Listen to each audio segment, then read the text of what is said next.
Hi hello நீங்கள் பார்த்துட்டு இருக்கிறது சினிவுட். நான் உங்கள் ஜாக். இன்றைக்கி இந்த வீடியோவில் என்ன பார்க்க போகிறோன்னு பார்த்தீங்கன்னா, தி கோட் மூவியோட 13 நாளுக்கான பாக்ஸ் ஆஃபீஸ் கலெக்ஷனை டே வைஸாக டீட்டெயில்டாக பார்த்துடலாம்.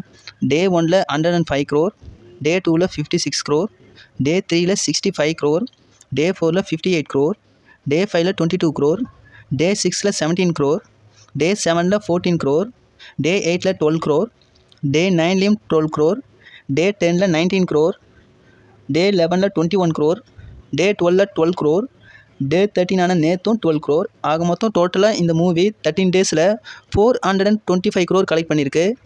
இது 425 crore கலெக்ட் பண்ணி தமிழ் சினிமாவில் ரிலீஸ் ஆன படங்களில் ஹையஸ்ட்டு கலெக்டடில் லிஸ்ட்டில் 4th பிளேஸில் இருந்த விக்ரம் படத்தோட லைஃப் டைம் பாக்ஸ் ஆஃபீஸ் கலெக்ஷனை விட அதிகமாக இப்போ கலெக்ட் பண்ணியிருக்கு.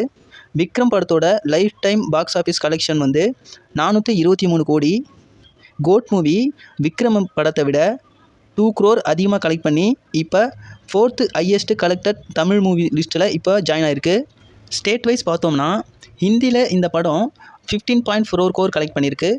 தமிழில் இந்த படம் 181.1 crore கலெக்ட் பண்ணியிருக்கு. கேரளாவில் 12.85 crore கலெக்ட் பண்ணியிருக்கு. கேரளாவில் கொஞ்சம் எதிர்பார்த்தது கம்மியாக தான் கலெக்ட் பண்ணியிருக்கு. ஆந்திர பிரதேஷ் அண்ட் தெலுங்கானாவில் 12.55 crore கலெக்ட் பண்ணியிருக்கு. இங்கேயும் பார்த்தோம்னா எதிர்பார்த்ததை விட கொஞ்சம் கம்மியாக தான் கலெக்ட் பண்ணியிருக்கு. கர்நாடகாவில் 26 crore கலெக்ட் பண்ணியிருக்கு. ஓவர்சீஸில் 148.4 crore கலெக்ட் பண்ணியிருக்கு. தி கோட் மூவி மற்ற லாங்குவேஜை விட தமிழகத்தில் நல்லாவே பர்ஃபார்ம் பண்ணிகிட்ருக்கு.